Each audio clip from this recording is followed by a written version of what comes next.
My name is Emily Carter. I'm 47 years old and I live in a small suburb of Atlanta, Georgia, where the streets are lined with greenery, and in the mornings you can smell freshly cut grass and bacon wafting from neighboring houses. For years, I was the one who kept our family afloat, not just financially but emotionally too. I sacrificed everything for my husband, Richard, and our son, Jake, who was never biologically mine, but whom I raised as my own since he was 4 years old. I thought my love and devotion would come back to me in the form of gratitude, but in one moment, everything fell apart.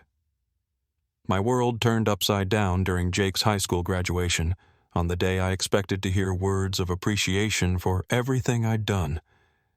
Instead, he publicly thanked his biological mother, Laura, who had abandoned him as a child, and didn't even mention me. I stood in the crowd, clutching a bouquet of flowers for Jake, feeling the ground slip out from under me. That betrayal became the turning point that forced me to reevaluate my role in the family and realize that I deserved more. I met Richard 15 years ago when I was working as an accountant at a small firm in downtown Atlanta. He was a divorced single dad, struggling to raise his son, Jake, on his own. His ex-wife, Laura, had left when Jake was just 4, abandoning him without any explanation. Richard told me how Laura had simply disappeared, not even leaving a note, and how he tried to be both a father and a mother to Jake. His story touched me, and I fell in love with him, with his kindness, his determination to protect his son. When we got married a year after we met, I knew I was taking on not just the role of a wife, but also a stepmother. I was ready for it. Jake was a quiet boy with big brown eyes that always seemed a little sad. I remember the first time I took him to kindergarten. He held my hand so tightly that my fingers turned white, but he wouldn't let go until he was sure I'd stay nearby. I sat with him during his first swimming lessons, wiped his tears when he fell off his bike, and helped him build model airplanes, even though I hated dealing with glue. I gave up my dream of getting a master's degree in finance to work full-time and pay the bills, because Richard's salary as a mechanic at an auto shop barely covered our expenses. We lived in a modest house with a worn-out porch, but I tried to make it cozy. Every fall, I'd plant pumpkins by the entrance, and in winter I'd decorate the house with string lights so Jake could feel the magic of Christmas. I was the one who got up in the middle of the night when he had a fever, and the one who drove him to baseball practice, even if it meant missing my only day off. Jake called me Mom, and that word meant more to me than anything in the world. I thought we were a real family, but Laura was always a shadow in our lives. Richard rarely talked about her, but I knew she occasionally called Jake, once a year, maybe twice. She'd promised to visit, but never showed up. Jake would wait by the window, then cry when she didn't come. I'd comfort him, bring him ice cream, and put on his favorite cartoons to distract him. I never spoke ill of her, though inside I was seething with resentment. How could someone abandon their child and then pop back into his life just to hurt him again? But I kept my feelings to myself because I didn't want Jake to think I was trying to replace his real mom. I just wanted to be the one he could always count on. The years went by, and Jake grew up. He became tall like Richard, with the same smile, but his eyes always stayed a little sad. I helped him with his homework, drove him to school dances, and paid for his summer camp, even if it meant giving up new shoes or a trip with friends. When he started high school, I began saving for his college, working overtime. Richard always said, "Emily, you're taking on too much. We'll manage." But I could see how tired he was, how hard it was for him to handle everything on his own, and I couldn't let myself slack off. I wanted Jake to have the future I never had. When Jake turned 18, he graduated from high school. I was so proud. He graduated with honors and even earned a small scholarship to a local college. The graduation was a big event in our small community. We rented a hall at the local school, decorated it with balloons and flowers, and I wore my best dress, a blue one with three-quarter sleeves that Richard once said made my eyes brighter. I bought Jake a bouquet of white roses, his favorite, and couldn't wait for the moment he'd receive his diploma. I imagined him hugging me after the ceremony saying, "Thanks, Mom, for everything." But instead, something happened that I never could have expected. When Jake took the stage to give his speech, he started with his thank yous. "I want to thank my dad for always being there, and my mom, Laura, for inspiring me, even from afar." I felt the blood drain from my face. Laura? The woman who abandoned him, who didn't even bother to show up for his graduation? I looked at Richard, expecting him to say something, but he just lowered his eyes as if nothing had happened. Jake kept speaking, and I stood there, clutching the bouquet, feeling tears burn my eyes. He didn't mention me.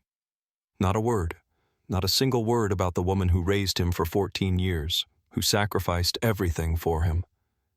I was invisible. After the ceremony, I saw Laura. She had shown up after all. She stood in the corner of the hall, tall, with long blonde hair, wearing a tight dress that looked too expensive for our town. Jake rushed to her, hugged her, and I heard him say, "Mom, I'm so glad you're here." I turned away so no one would see me cry. Richard put his hand on my shoulder, but I pulled away. "Emily, he didn't mean to hurt you," he said, but his words felt empty. I left the graduation without saying a word, leaving the bouquet on a chair. In that moment, I felt like everything I'd done had been for nothing. The next day, I sat in our small kitchen, staring at the old coffee maker Richard and I bought when we first got married. I couldn't get Jake's words out of my head. How could he? How could he thank Laura, who abandoned him, and forget about me? I felt betrayed. But at the same time, guilt started creeping in. Had I been too pushy? Had I tried too hard to take Laura's place and Jake sensed it?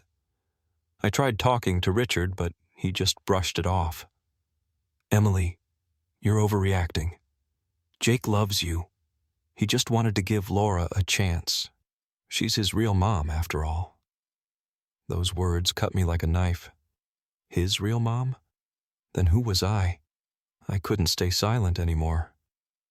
"Richard, I've been here for 14 years. I raised him. I sacrificed everything for him. And you didn't even stand up for me.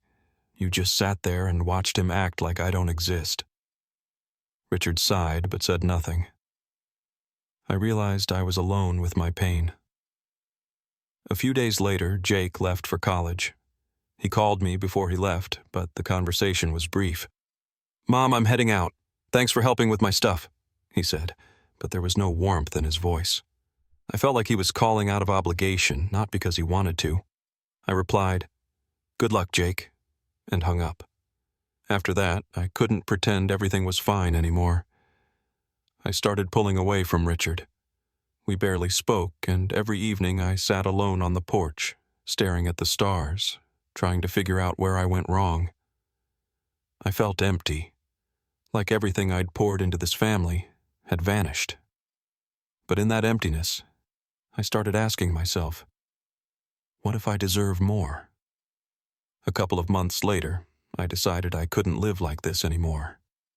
I started attending yoga classes at the local community center to take my mind off things. That's where I met Carol, a woman my age who had also gone through a tough divorce. She became my friend, my support. Carol listened to me without judging, and one day she said, "Emily, you don't have to live for people who don't appreciate you. You deserve to be happy." Her words made me think. I started setting boundaries. When Jake called 3 months later and asked for money for textbooks, I said no for the first time. "Jake, you're an adult. You can work part-time like other students do. I can't be your bank anymore," I told him. He was shocked. "But Mom, you've always helped."